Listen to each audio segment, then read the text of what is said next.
Hi friends, welcome to our channel. Brahmamudi serial next episode లో ఏం జరగబోతోందో ఈ వీడియోలో చూసి తెలుసుకుందాం. శ్రీను ఎక్కడున్నాడో తెలుసుకున్న రాజ్ అసలేం జరిగింది అని తెలుసుకోవడానికి ఈ వీడియోని స్కిప్ చేయకుండా ఎండ్ వరకు చూసేయండి. ఇందిరాదేవి జరిగిన గతమంతా కావ్యతో చెప్తూ ఉంటుంది. అలా రేవతి దుగ్గిరాల కుటుంబానికి ఎలా దూరం అయిందో చెప్తూ ఉంటుంది.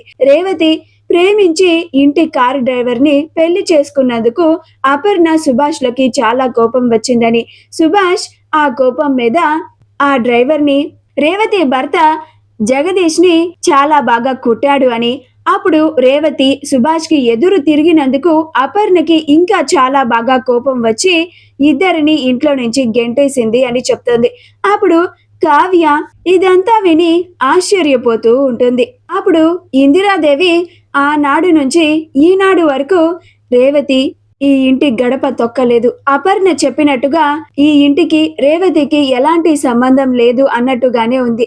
కానీ రేవతి తాను చేసిన తప్పుని తెలుసుకొని ఇప్పుడు తన కుటుంబానికి దూరమైనందుకు చాలా కుమిలిపోతోంది. అది తెలుసుకొని నేను ఇన్నాళ్ళకి రేవతిని చూడడానికి వెళ్ళాను, అలా తనకి కొంత సహాయం చేయడానికి వెళ్ళాను అని అంటుంది. అప్పుడు కావ్య నాకు ఆయనకి పెళ్ళైనప్పుడు కూడా అత్తయ్య గారికి నేనంటే అస్సలు ఇష్టం లేదు, నన్ను స్టోర్ రూమ్ లో ఉంచారు. అలాంటిది నన్ను ఇప్పుడు ఈ ఇంటికి మహారాణి లాగా చూస్తున్నారు. అలానే అత్తయ్య గారు కూడా రేవతి వదిన మీద ఉన్న కోపాన్ని త్వరలోనే పోగొట్టుకొని మళ్ళీ తన కూతురిని దగ్గరికి తీసుకుంటారు. నాకు నమ్మకం ఉందా మామగారు అని అంటుంది. అప్పుడు ఇందిరాదేవి అపర్ణ సుభాష్లది కన్న ప్రేమ, తన కన్న బిడ్డకి చాలా మంచి గొప్ప జీవితాన్ని ఇవ్వాలి అని ఆ కన్న తల్లిదండ్రులు ఎంతో ఆశపడ్డారు, తపన పడ్డారు, దానికోసమే కృషి చేశారు. కానీ ఇద్దరిని వాళ్ళ గుండెల మీద తన్ని ఈ ఇంటి డ్రైవర్ని పెళ్లి చేసుకొని వెళ్ళిపోయింది రేవతి. వాళ్ళకి ఎంత బాధ ఉండాలి చెప్పు కావ్య అని అంటుంది.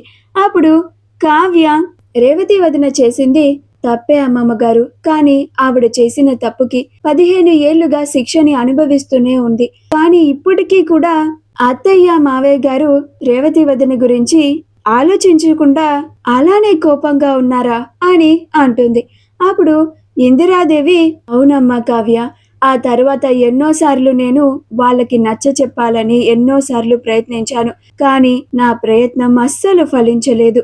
ఇక ఆ దేవుడే రేవతిని ఈ కుటుంబాన్ని దగ్గర చేయాలి అని అంటుంది. నేను చనిపోయేలోపు ఇది జరగాలి అని కోరుకుంటున్నాను, మళ్ళీ తిరిగి అందరం కలిసి ఉంటే చూసి సంతోషపడాలి అని కోరుకుంటున్నాను అని అంటుంది. అప్పుడు కావ్య అమ్మమ్మ గారు ఏంటి ఆ మాటలు, మీరు కోరుకుంటున్నట్టుగానే రేవతి వదిన మళ్ళీ తిరిగి ఈ ఇంటికి వస్తుంది, అందరం కలిసిపోతాము. నేను కూడా అత్తయ్యకి మావయ్య గారికి నచ్చజెప్పే ప్రయత్నం చేస్తాను అని అంటుంది. మరుసటి రోజు అప్పుని తీసుకొని కళ్యాణ్ కావ్య ఇద్దరు కోర్టుకి వెళ్తారు. రాజ్ డైరెక్ట్ గా కోర్టుకే వస్తాడు. అక్కడ వీళ్ళ నలుగురు మాట్లాడుకుంటూ ఉంటారు. అలా కావ్య ఇప్పుడేం చేద్దాం రామ్ గారు, ఆ శ్రీను జాడ అస్సలు తెలియడం లేదు, ఆ శ్రీను ఎలా కిడ్నాప్ అయ్యాడో ఎవరు కిడ్నాప్ చేశారో కూడా అర్థం కావడం లేదు.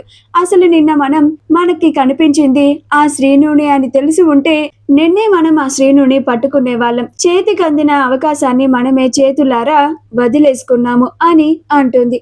అప్పుడు రాజ్ మీరేమీ కంగారు పడకండి కళావతి గారు, నేను రేవతి అక్కకి ఆల్రెడీ కాల్ చేసి మరీ చెప్పాను, ఆ శ్రీను వాళ్ళ ఇల్లు అక్కడే కదా, ఆ శ్రీను ఏ సమయంలో అయినా కానీ శ్రీను వాళ్ళ అమ్మకి కాల్ చేసే అవకాశం ఉంది. ఆ శ్రీనుకి వాళ్ళ అమ్మ అంటే చాలా ఇష్టం అంట, వాళ్ళ అమ్మతో మాట్లాడకుండా వాళ్ళ అమ్మని చూడకుండా ఉండలేడంట. ఇప్పుడు ఆ శ్రీను ఎంత కిడ్నాప్ అయినా కానీ వాళ్ళ అమ్మతో మాట్లాడడానికి ఏదో ఒక రకంగా ప్రయత్నిస్తూనే ఉంటాడు.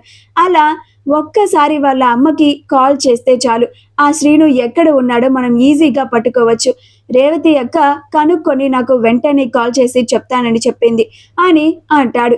ఇందిరాదేవి పెట్టుకున్న లాంటి జీవీజీ 1325 అలెగ్జాండ్రైట్ అలాయ్ నెక్లెస్ మీకు కూడా కావాలా? అయితే వెంటనే స్క్రీన్ మీద డిస్ప్లే అవుతున్న షాపింగ్ ఐకాన్ ని కానీ డిస్క్రిప్షన్ లో ఉన్న లింక్ ని క్లిక్ చేసి కానీ వెంటనే మీ ఆర్డర్ ని ప్లేస్ చేసుకోండి.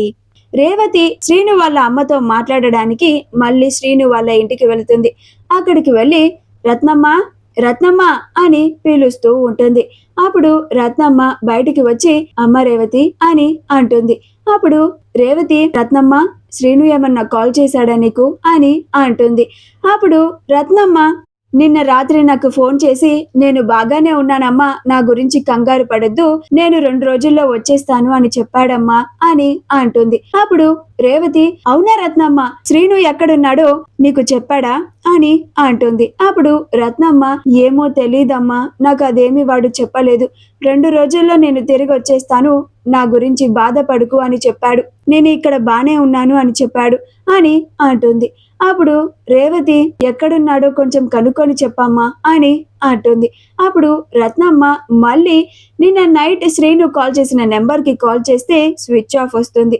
అది రేవతితో చెప్తుంది. అప్పుడు రేవతి సరే రత్నమ్మ, ఈసారి కాల్ చేస్తే ఎక్కడున్నాడో కనుక్కొని చెప్పు అని అంటుంది. అప్పుడు రత్నమ్మ అలాగే రేవతి అని అంటుంది. ఈ విషయాన్ని వెంటనే రాజ్తో చెప్పాలి అని రాజ్కి కాల్ చేస్తుంది. అప్పుడు రాజ్ అక్క చెప్పక్క అని అంటాడు. అప్పుడు రేవతి శ్రీను నిన్న నైట్ వాళ్ళ అమ్మకి కాల్ చేశాడంట రామ్ అని అంటుంది. ఆ మాట వినగానే రాజ్ అవునా అక్క, వాడి అడ్రస్ ఏమన్నా తెలిసిందా అని అంటాడు. అప్పుడు రేవతి అదంతా ఏమీ చెప్పలేదు, కానీ ఆ శ్రీను 2 రోజుల్లో తిరిగొచ్చేస్తాను, నువ్వు నా గురించి బెంగ పెట్టుకోకమ్మా అని వాళ్ళ అమ్మతో మాట్లాడాడంట, అక్కడ తాను చాలా బాగా ఉన్నాడని తన క్షేమ సమాచారాలన్నీ ఇచ్చాడంట అని అంటుంది. అప్పుడు రాజ్ సరే అక్క, వెంటనే నాకు కాల్ చేసి చెప్పినందుకు థ్యాంక్స్, ఇంకొకసారి ఆ శ్రీను ఏమన్నా వాళ్ళ అమ్మకి కాల్ చేస్తే నాకు వెంటనే కనుక్కొని చెప్పు అని అంటాడు. అప్పుడు రేవతి అలాగే తమ్ముడు అని కాల్ని కట్ చేస్తుంది. వెంటనే ఈ విషయాన్ని రాజ్ కావ్య దగ్గరకు వచ్చి కళావతి గారు, ఆ శ్రీను నిన్న నైట్ వాళ్ళ అమ్మకి కాల్ చేశాడంట అని అంటాడు.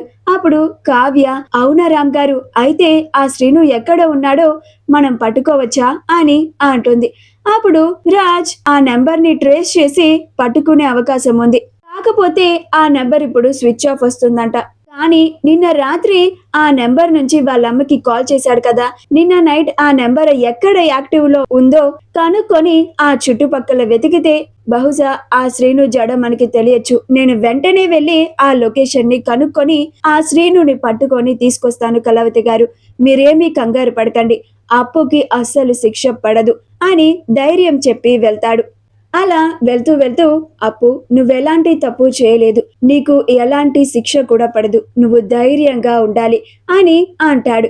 అప్పుడు అప్పు అలాగే బావగారు అని అంటుంది. అప్పుడు కళ్యాణ్ అన్నయ్య నేను కూడా నీతో రానా అని అంటాడు. అప్పుడు రాజ్ అవసరం లేదు కళ్యాణ్, నువ్వు ఇక్కడే అప్పుకి తోడుగా ఉండు, అప్పుకి ధైర్యం చెప్పు అని అంటాడు. అప్పుడు కళ్యాణ్ అలాగే అన్నయ్య అని అంటాడు. అప్పుడు కావ్య రామ్ గారు పోనీ నేను రానా మీతో అని అంటుంది. అప్పుడు రాజ్ వద్దు కళావతి గారు, నేను ఒక్కడినే వెళ్ళి ఆ శ్రీనుని పట్టుకొని తీసుకొని వస్తాను అని రాజ్ ఒక్కడే వెళ్తాడు. మా వీడియో కనుక మీకు నచ్చినట్లయితే లైక్ చేయండి, షేర్ చేయండి, మా ఛానల్ ని సబ్స్క్రైబ్ చేసుకోండి, పక్కనే ఉన్న బెల్ ఐకాన్ ని క్లిక్ చేయడం మాత్రం మర్చిపోకండి.